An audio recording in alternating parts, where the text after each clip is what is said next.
दोस्तों, जब भी आप दिल्ली घूमने के लिए जाते हैं तो लाल किला, जमा मस्जिद, कुतुब मीनार बस यहीं पर घूमकर आ जाते हो। लेकिन कुछ जगह ऐसी है जो इतिहास से जुड़ी है और इतिहास में मिल चुकी है। जी हाँ दोस्तों, आज मैं आपको दिखाने वाला हूँ लोधी वंश का वो मकबरा जो अब पूरी तरह से लोग भूल चुके हैं। और किसी को क्या याद रहा होगा इस मकबरे के बारे में, लेकिन कभी न कभी इस मकबरे को बनवाने वाला बड़ा ही ऊंचे पद पर रहा होगा, तभी तो उस जमाने में उसका मकबरा आज हम देख रहे हैं। दोस्तों, यह मकबरा हौज खास से कुछ दूरी पर ही बना हुआ है और इसके आसपास आपको कई सारे मकबरे देखने को मिल जाएंगे। दोस्तों, यह मकबरा भी ऑन रोड ही आपको दिख जाएगा। जब आप हौज खास किले की तरफ जाएंगे तो मेन रास्ते पर ये सीधे हाथ पर आपको दिख जाएगा। इसका अंदर से जाने का एक ही रास्ता है और वो भी बंद कर रखा है। इसके अंदर जो कब्रें हैं आप देख सकते हैं, 2 कब्रें बिल्कुल सामने हैं। दोस्तों, जरा ध्यान से इन कब्रों को देखिए, यही हमारी हकीकत है और एक दिन हमें भी इसी तरह किसी कब्र में लेट जाना है। दोस्तों, ये कब्रें और ये मकबरे हमें याद दिलाते हैं कि हम अपने जीवन में जो कुछ कर रहे हैं वो सिर्फ यहीं पर रह जाएगा। एक दिन वो आएगा कि हमें सब कुछ छोड़कर जाना पड़ेगा और हमें याद करने वाला भी कोई नहीं बचेगा। तो दोस्तों, इन जगहों पर मैं इसीलिए घूमता हूँ ताकि मेरा ईमान ताज़ा रहे।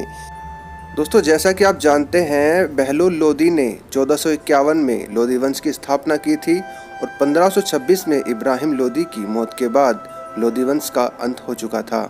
और इसी बीच लोदियों ने दिल्ली के अंदर बहुत सारे मकबरे बनवाए। उनमें से एक मकबरा ये भी है। अब ये मकबरा किसका है ये तो मैंने आपको पहले ही बता दिया कि ये अननोन मकबरा है।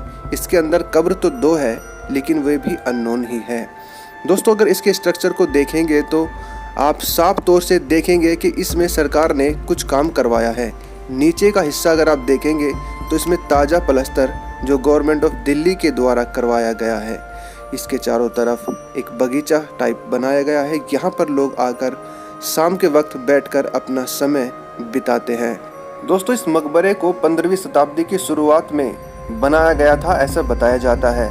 उस वक्त जिस वक्त भारतीय लोग, भारत के जो आम लोग थे, उस वक्त कच्चे घरों में या फिर झोपड़पट्टी टाइप घर बनाकर रहते थे। उस वक्त भी यहाँ आप देख सकते हैं पत्थरों से जो ये मकबरा बनाया गया है।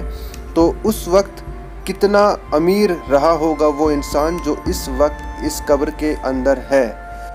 दोस्तों, भारत में इस तरह के मकबरे या फिर पत्थरों से इस तरह की बिल्डिंग बनाने की शुरुआत तुगलक काल से पहले भी हो चुकी थी, लेकिन इनको समय के साथ साथ तराशा गया और इनको समय के साथ साथ अच्छा और बेहतर बनाया गया।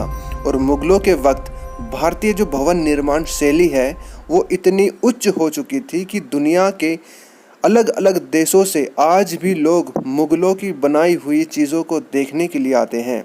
और इसकी शुरुआत मुगलों से नहीं बल्कि हम ये कह सकते हैं कि दिल्ली सल्तनत से हुई थी।